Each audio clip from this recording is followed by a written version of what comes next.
Welcome my dear students. कैसे हैं आप लोग। आशा है आप लोगों का पेपर की तैयारी बहुत बढ़िया चल रही होगी। बात समझ में आई। तो हम लोग प्रश्न पत्र हल कर रहे थे। हमने प्रश्न 1 आपका हल करवाया, प्रश्न 2 हल करवाया। अब हम प्रश्न 3 पर चल रहे हैं। प्रश्न 3 का खंड क्या कहता है। कहता है कि लैंथेनाइड आकुंचन क्या है। लैंथेनाइड आकुंचन के प्रभाव की विवेचना कीजिए। तो भैया लैंथेनाइड होता क्या है। आपने देखा होगा जो दीर्घाकार आवर्त सारणी है, उस दीर्घाकार आवर्त सारणी में नीचे की ओर 2 श्रेणियां बनी हुई हैं 14-14 खानों की। इस तरह से 14 खाने बने हुए हैं, है ना। 14 खाने हैं। 14 खानों की, नीचे भी इसमें 14 खाने हैं।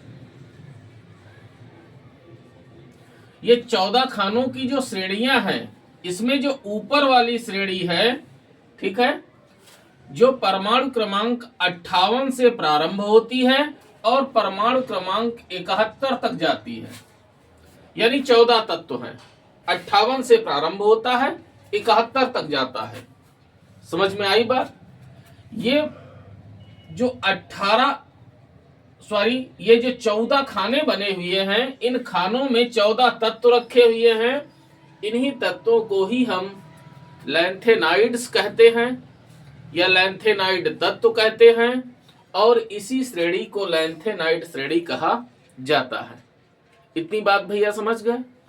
अब इस श्रेणी में हम आकुंचन की बात कर रहे हैं। आकुंचन का मतलब क्या होता है। आकुंचन कहिए चाहे संकुचन कहिए, जिसका तात्पर्य होता है सिकुड़ना, है ना। तो लैंथेनाइड आकुंचन यानी लैंथेनाइड का सिकुड़ना, ये क्या है, ये आपको यहां पर बताना है। ठीक है, तो आइए पहले हम इसको समझ लेते हैं।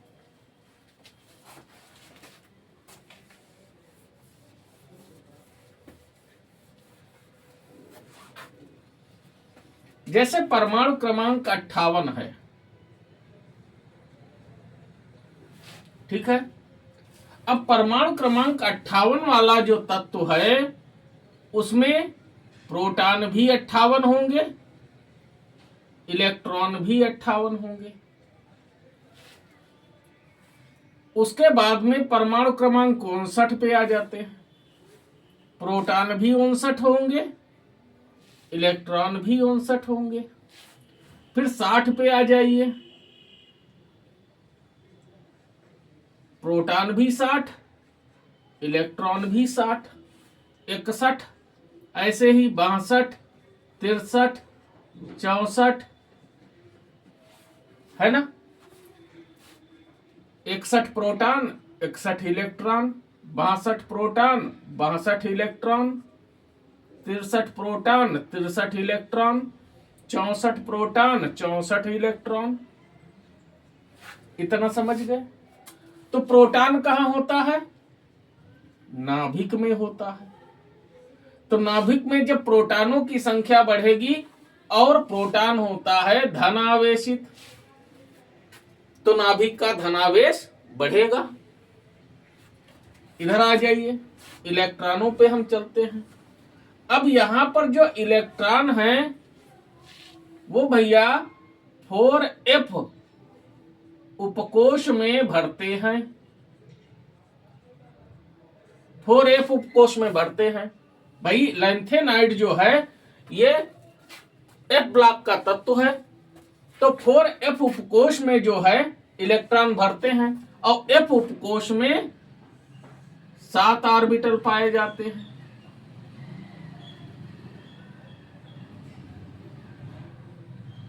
सात ऑर्बिटल पाए जाते हैं।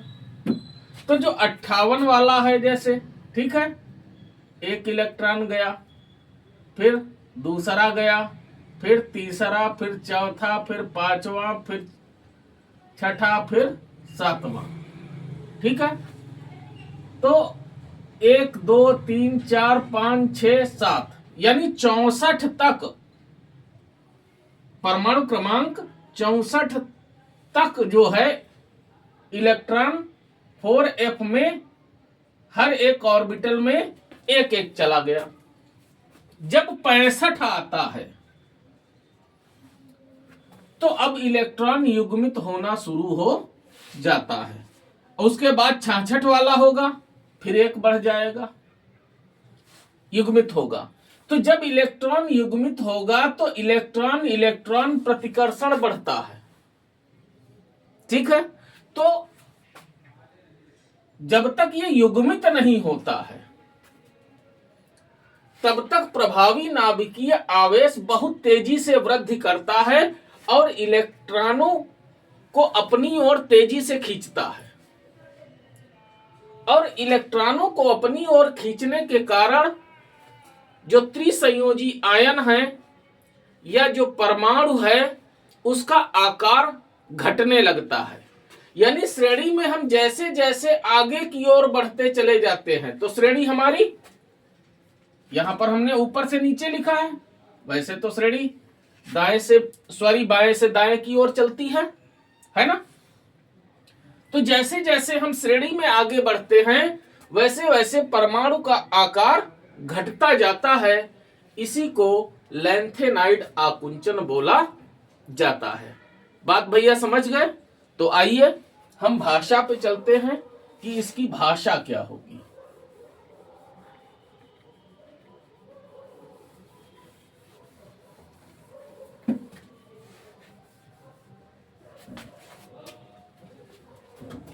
ये 2 नंबर का आपका प्रश्न है।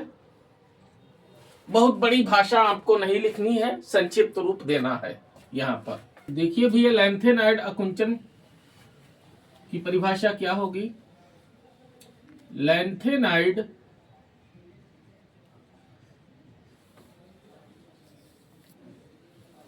श्रेणी में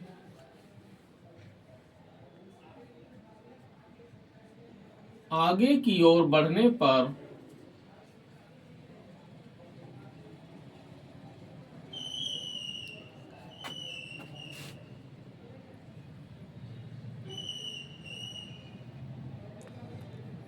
परमाणु क्रमांक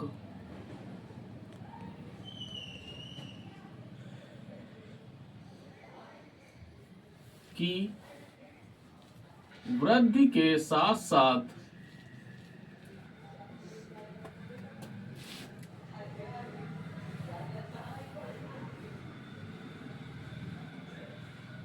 परमाणुओं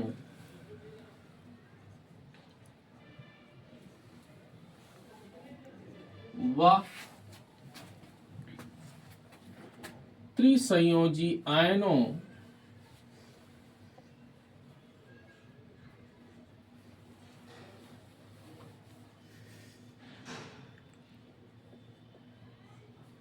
का आकार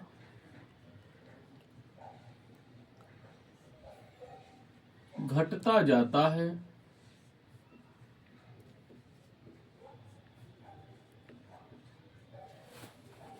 इसी को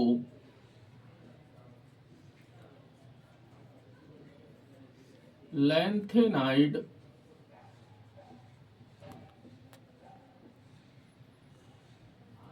आकुंचन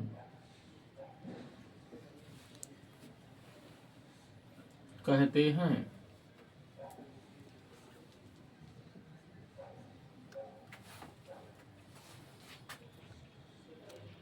इसका कारण यह है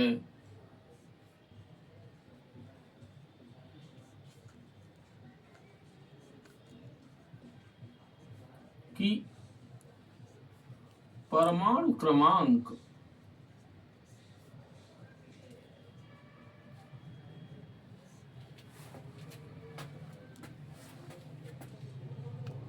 की वृद्धि होने पर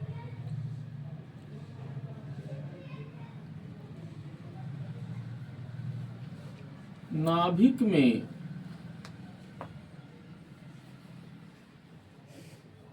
प्रोटॉनों की संख्या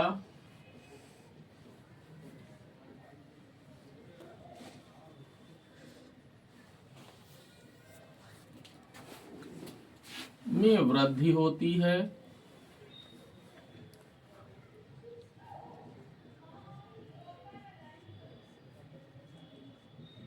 जिससे प्रभावी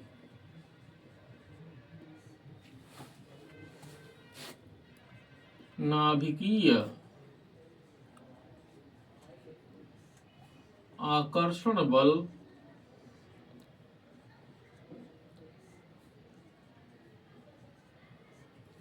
श्रेणी के मध्य तक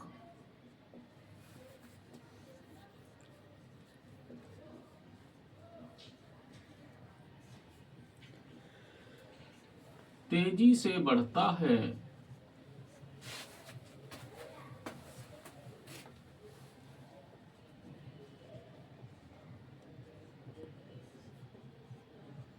जिससे परमाणु त्रिज्या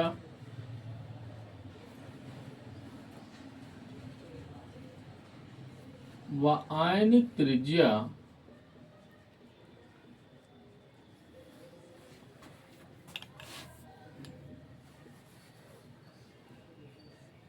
तेजी से घटती है।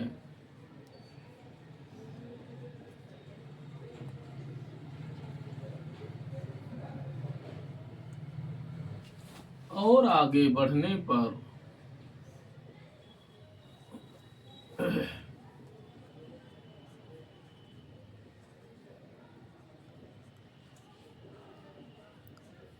फोर एफ ऑर्बिटल में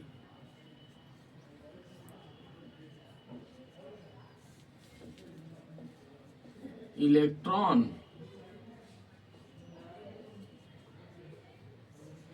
युग्मित होने लगते हैं।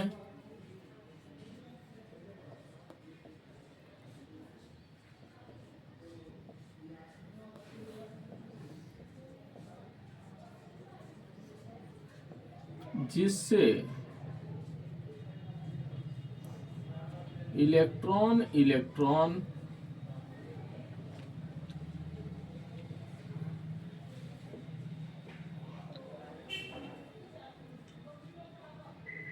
प्रतिकर्षण बढ़ता है।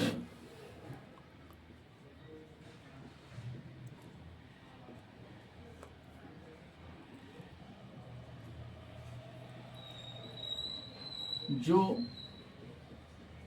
श्रेणी के अंत में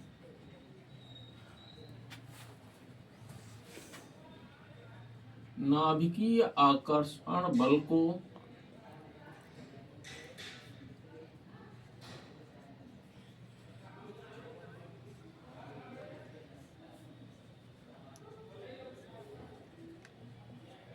संतुलित कर देता है।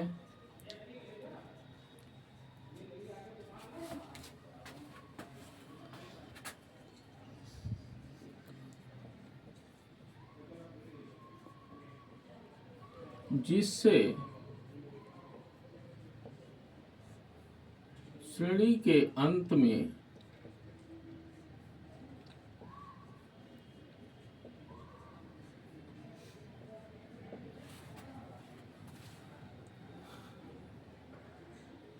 परमाणु त्रिज्या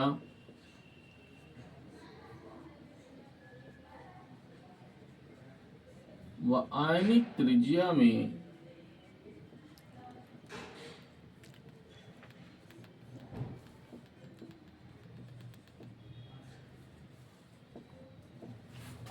कुछ वृद्धि हो जाती है।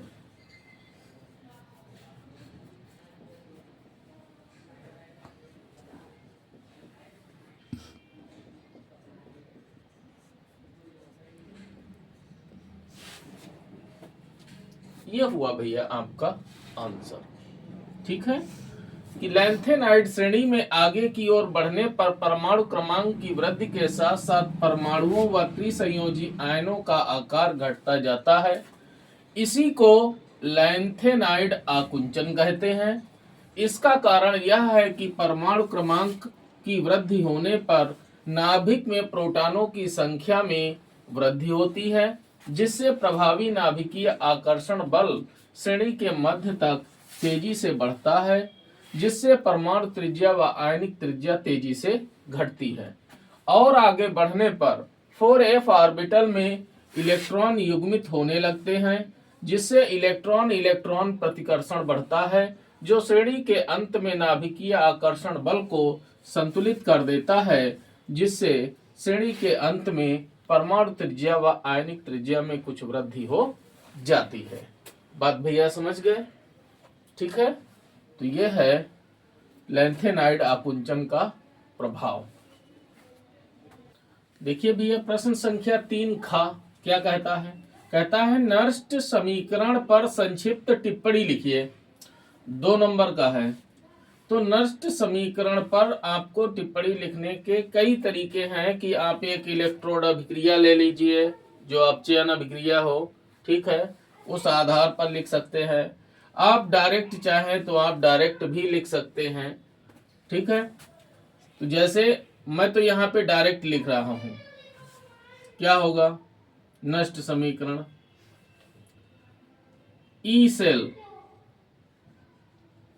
Is equal to E naught cell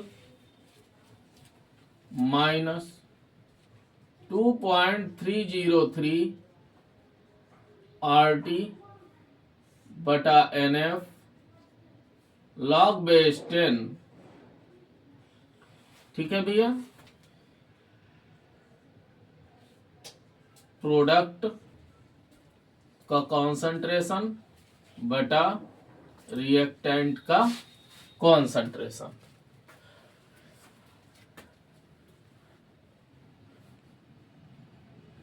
किसी इलेक्ट्रोड अभिक्रिया ले लीजिए, किसी इलेक्ट्रोड अभिक्रिया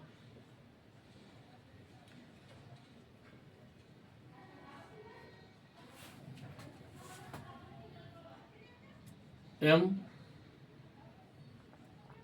N plus N electron gives, ये एक्वस आप दे दीजिए M सॉलिड। एक्वस का मतलब होता है जलीय, यानी जो आयन है वो जलीय विलयन में है, ठीक है। ये M इलेक्ट्रोड जिस धातु का बना हुआ है ठोस है, उसको S का मतलब सॉलिड है। इसके ऊपर N प्लस का चार्ज है, N इलेक्ट्रॉन ग्रहण करता है और ये परमाणु में बदल जाता है। अब इस अभिक्रिया के लिए नष्ट समीकरण क्या होगी? E M की पावर N प्लस बटा M बराबर E नॉट M की पावर N प्लस बटा M माइनस 2.303 RT बटा NF लॉग बेस 10। प्रोडक्ट, तो प्रोडक्ट आपका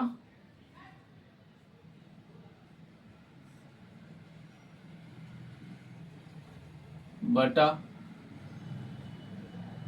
रिएक्टेंट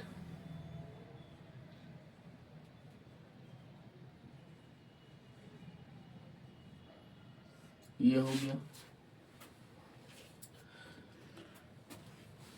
अच्छा, ठोस का जो सांद्रण है वो इकाई माना जाता है। ठोस का सांद्रण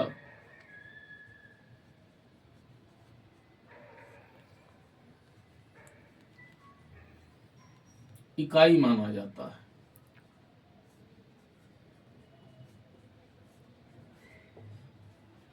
अर्थात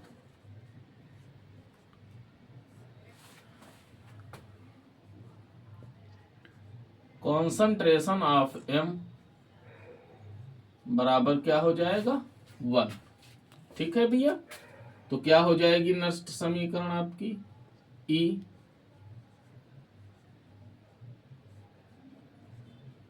बराबर E0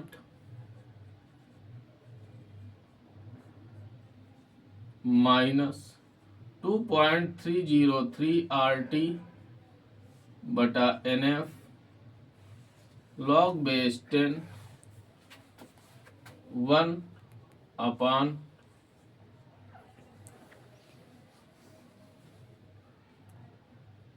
इक्वस लिखिए चाहे छोड़ दीजिए। ठीक है। अच्छा, R बराबर क्या है? गैस नियतांक है।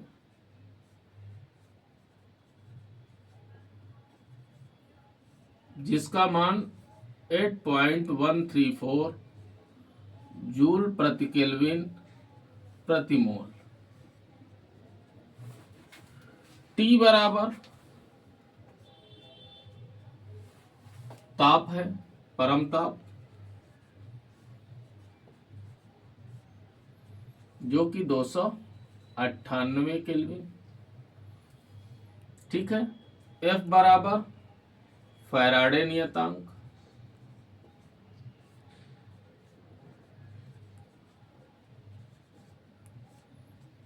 छियानवे 96,500 कूलम।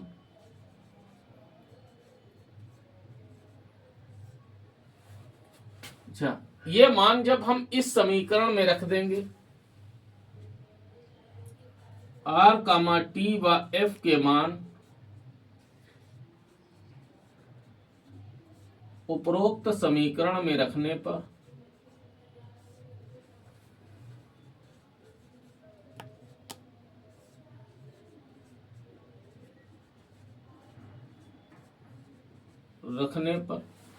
तब आपकी समीकरण क्या आ जाएगी?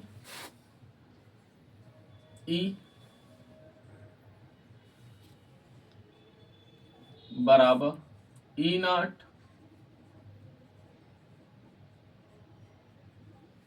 माइनस 0.059 बटा N log बेस 10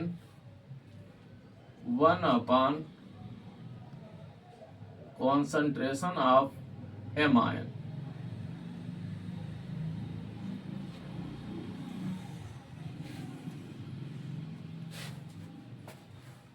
तो एक तो तरीका यह है कि आप ऐसे लगा दीजिए।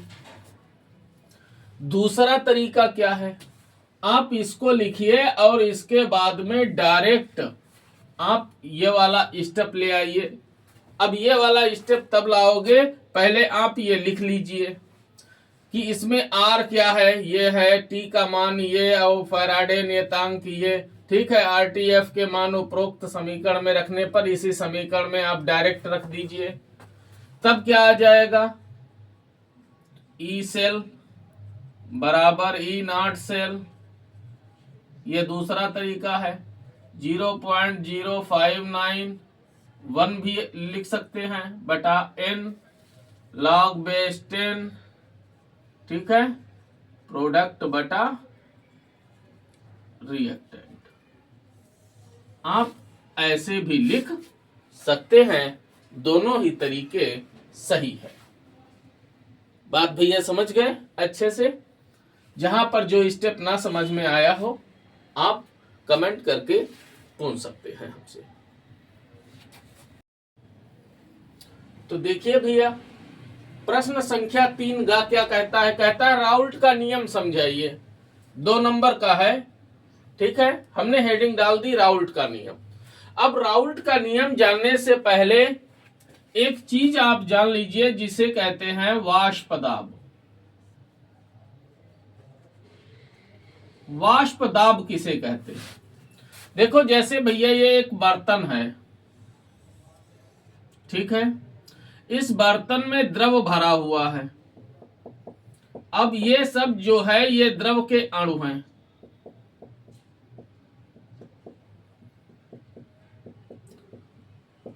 ये अणु जो है ये द्रव के अंदर लगातार अनियमित गति करते रहते हैं।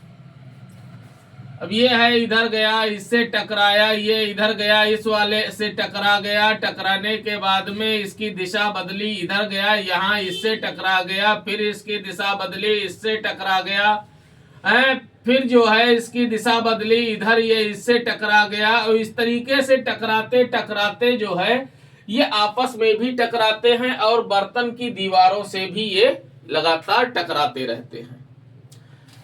इस टक्कर में कुछ अणुओं की जो गतिज ऊर्जा है वो इतनी अधिक हो जाती है कि वे अणु द्रव की सतह को छोड़कर, अब ये पता चला इसकी गतिज ऊर्जा बहुत अधिक हो गई और इसकी डायरेक्शन ऊपर को हो गई, तो ये क्या हुआ, ये इसकी सतह है द्रव की, तो ये द्रव की सतह को छोड़कर बाहर निकल जाता है और ये लगातार चलता रहता है, जिससे क्या होता है कि द्रव की सतह पर एक दाब उत्पन्न होता है।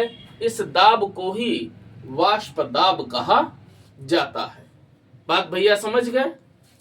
तो वाष्प दाब की परिभाषा क्या होगी? कि द्रव अवस्था में पदार्थ के अणु आपस में और बर्तन की दीवारों से टकराते रहते हैं। इस टक्कर में कुछ अणुओं की गतिज ऊर्जा इतनी अधिक हो जाती है कि वे द्रव की सतह को छोड़कर बाहर चले जाते हैं, जिससे द्रव की सतह पर एक दाब उत्पन्न हो जाता है जिसे वाष्प दाब कहते हैं। बात भैया समझ गए? और इसे P से प्रकट किया जाता है। तो ये तो हो गई वाष्प दाब की परिभाषा। अब हम चलते हैं, इसी से संबंधित है आपका राउल्ट का नियम। अब क्या हुआ, अब जैसे ये द्रव है, ठीक है, अब इस द्रव में हमने मान लिया कि ये पानी है।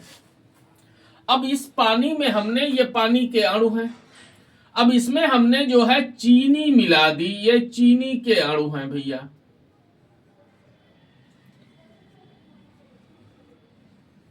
ठीक है, ये चीनी हमने मिला दी, तो चीनी कहां जाएगी? द्रव के अणुओं के बीच जो खाली स्थान होता है उस खाली स्थान में चीनी के अणु पहुंच जाएंगे।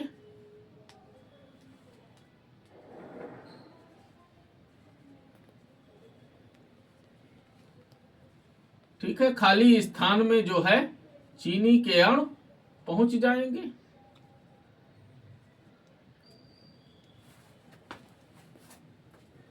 तो इससे क्या होगा, जिस दर से जल के अणु बाहर निकल रहे थे वो दर घट जाएगी। भाई अब ये जब पता चला ये आगे की ओर बढ़ा तो चीनी के अणु से टकरा गया, और चीनी का अणु जो है वो बड़ा होता है आकार में, ठीक है, उससे टकरा गया तो गति उसकी फिर धीमी हो गई। अब चूंकि ये बड़ा ही प्रत्यास्थ होता है तो इसकी दिशा बदल जाएगी, ठीक है। अब दिशा बदल गई, दूसरी ओर पहुंचा जाके, ये पता चला वहां पर फिर चीनी का अणु बैठा हुआ है, वो उधर टकरा गया, जाके इससे टकरा गया, फिर इसकी दिशा बदली, ये आगे बढ़ा तो इधर चीनी के अणु से टकरा गया, है ना। और फिर पता चला इसकी दिशा बढ़ी, है बदली, अब इधर आया, इधर ये चीनी के अणु से टकरा गया, फिर इसकी दिशा बदल गई, ये इधर आया, इधर चीनी के अणु से टकरा गया। तो ये अपने अणुओं से तो टकराता ही है, साथ में चीनी के अणुओं से भी टकराने लगता है, जिसकी वजह से जो अणुओं के बाहर निकलने की जो दर है वो घट जाती है, और जब ये दर घटेगी तो फिर वाष्प दाब भी घट जाएगा। समझ में आई बात? तो जब वाष्प दाब घट जाएगा तो इसी घटाव को, इसी कमी को वाष्प दाब में अवनमन कहा जाता है। तो देखिए भैया क्या परिभाषा हुई। पहले तो राउल्ट नियम कैसे हम लिखेंगे आप उसे देख लीजिए।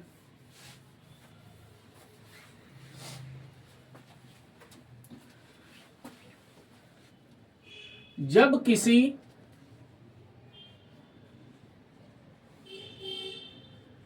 विलायक में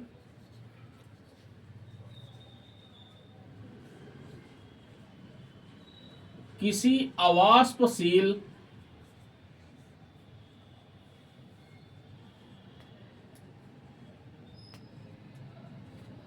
विद्युत अनपघट्य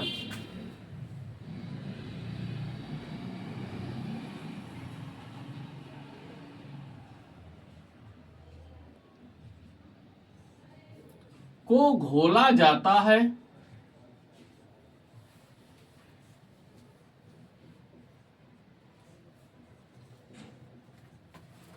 तो विलायक के अणुओं की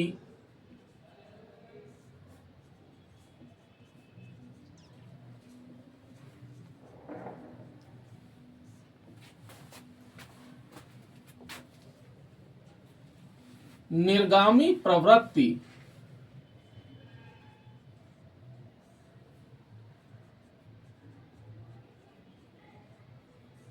घट जाती है,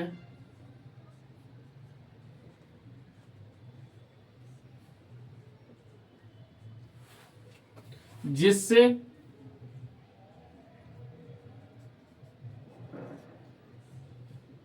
वाष्प दाब में कमी आ जाती है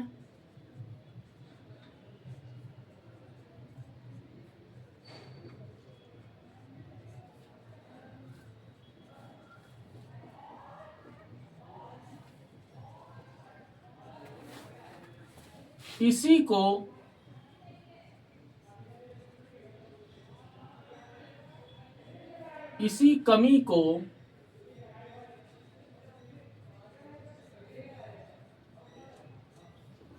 वाष्प दाब में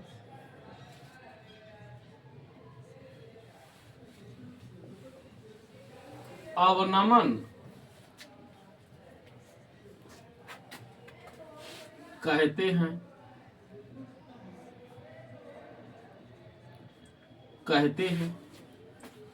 समझ में आई बात? माना, हमने मान लिया, माना विलायक का वाष्प दाब P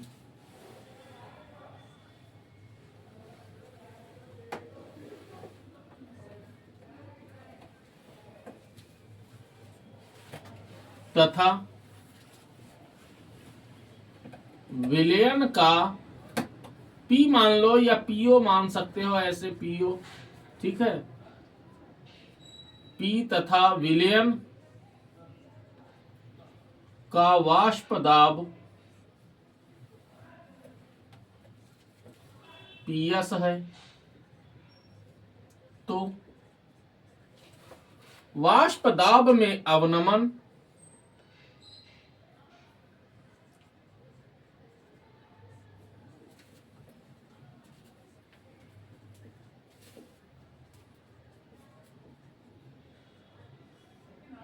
बराबर क्या होगा? P minus PS। अच्छा, वाष्प दाब में आपेक्षिक अवनमन क्या होगा?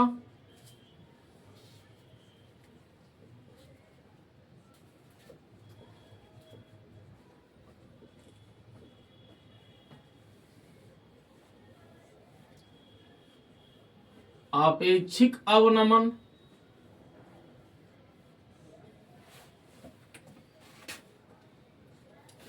P माइनस PS, यानी वाष्प दाब में अवनमन बटा विलायक का वाष्प दाब या प्रारंभिक वाष्प दाब, ठीक है। विलेय के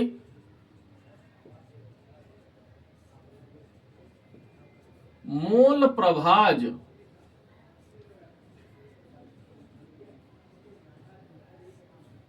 के बराबर होता है।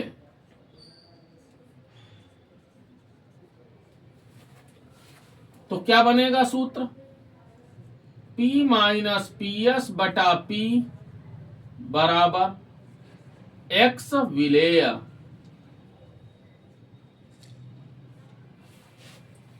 समझ में आई बात? अच्छा, X विलेय बराबर क्या होता है?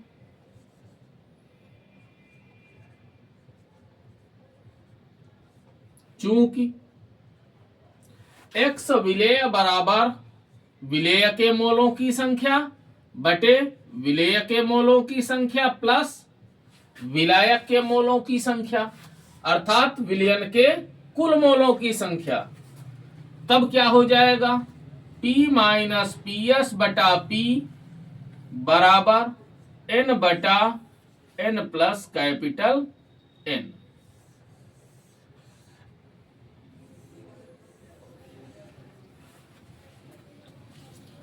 अब इसमें कौन चीज क्या है, आप चाहें तो यहां पे लिख दीजिए, जहां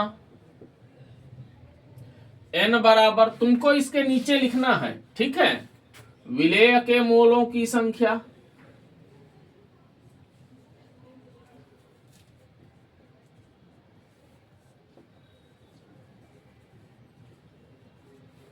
कैपिटल N बराबर विलायक के मोलों की संख्या।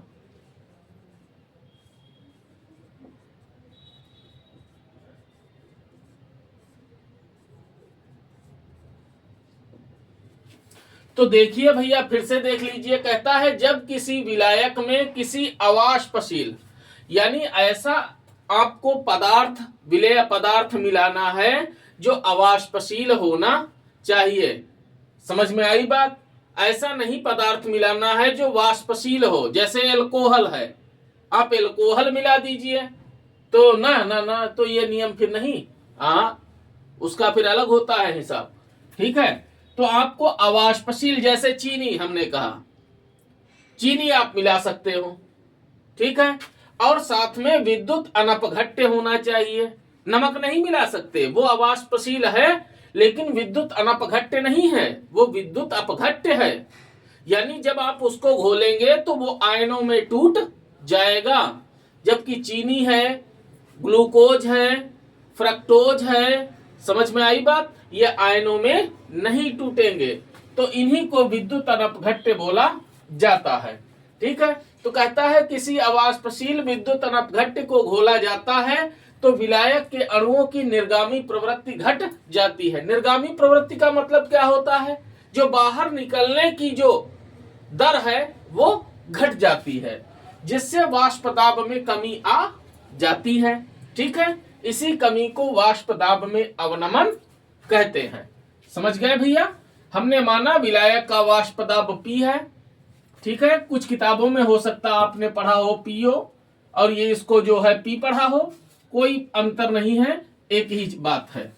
वाष्प दाब P तथा विलयन का वाष्प दाब PS है, तो विलयन का वाष्प दाब कम होगा जब, क्योंकि आपने उसमें विलेय घोल दिया है ना, तो ये कम होगा, ये अधिक होगा, तो वाष्प दाब में अवनमन क्या होगा, बराबर P माइनस PS। वाष्प दाब में आपेक्षिक अवनमन, वाष्प दाब में अवनमन को विलायक के वाष्प दाब से भाग दे दीजिए, आपेक्षिक अवनमन निकल आएगा। कहता है विलेय के मोल प्रभाज के बराबर होता है, ये आ गया आपका। यही था राउल्ट का नियम। समझ गए भैया? देखिए भैया, प्रश्न संख्या 3 घ क्या कहता है, कहता है हाफ मैन ब्रोमामाइड अभिक्रिया द्वारा प्राथमिक एमीन कैसे प्राप्त की जाती है, रासायनिक समीकरण भी दीजिए। अच्छा, अब इसमें जो है आपको भाषा भी लिखनी है और रासायनिक समीकरण भी आपको देनी है, समझे भैया? तो लिखिए, किसी प्राथमिक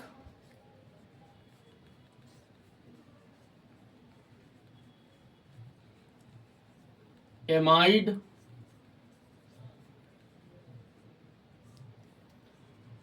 की क्रिया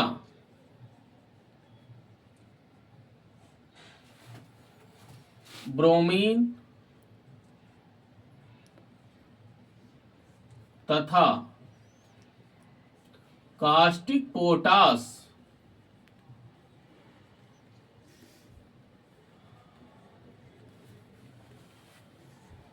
से कराने पर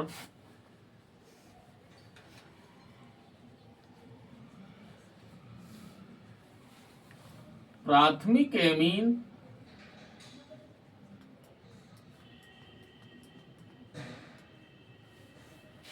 प्राप्त होती है।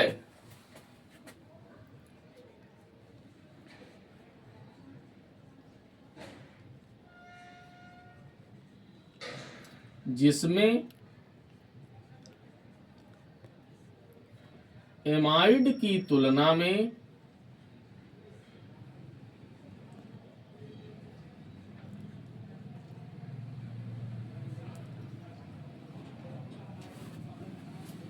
एक कार्बन कम होता है।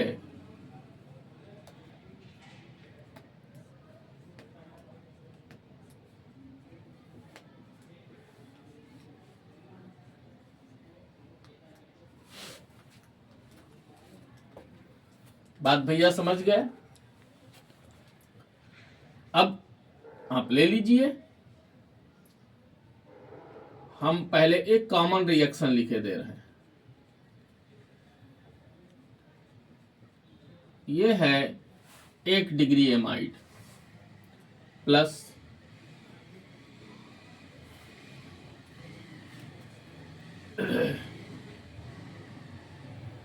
Br2 प्लस 4KOH,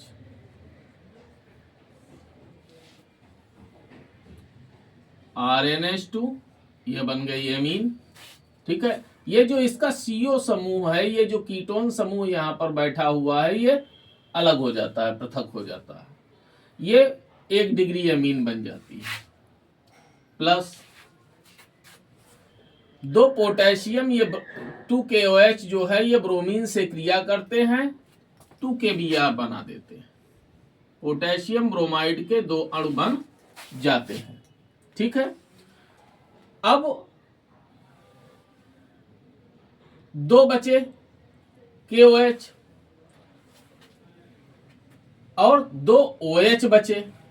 ठीक है, तो ये जो है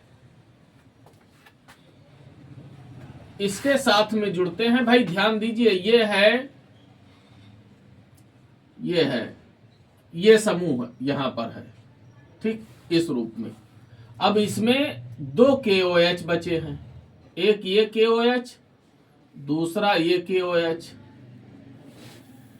ठीक है, ये इतना, ये भाग, ये इतना, ये बन जाता है K2CO3 पोटेशियम कार्बोनेट, K2CO3। अब ये इधर 2 हाइड्रोजन और 2 OH जो ब्रोमीन के पोटेशियम ब्रोमाइड के बनने पर जो अलग हुए थे, यानी ये 2 H और 2 OH। ठीक, तो एक H2O ये बन गया, एक H2O ये बन गया, तो 2H2O बन जाता है। ठीक भैया, अब जो है आप इसका एग्जाम्पल दे दीजिए। जैसे हमने ले लिया acetamide, CH3C double bond O single bond NH2 plus Br2 plus 4KOH gives CH3NH2, ये हो गई मेथिलेमीन या मेथनामीन, plus 2KBr plus K2CO3 plus 2H2O। आप एक एरोमेटिक दे दीजिए,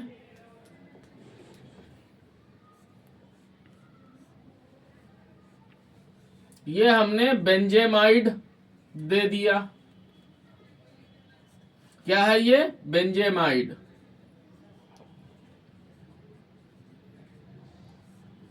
बेंजेमाइड, ठीक है, ये एसिटामाइड है। एसिटामाइड या एसिटामाइड, एसिटामाइड भी कहीं कहीं लिखा रहता है, वो एक ही बात है। Plus Br2 plus 4KOH gives, ये बन गया aniline, plus 2KBr plus K2CO3 plus 2H2O। समझे भैया? यही है हाफमैन ब्रोमामाइड अभिक्रिया। खूब अच्छे से तैयार कर लीजिए। समझे भैया? आप बेहतर तैयारी करते रहिए।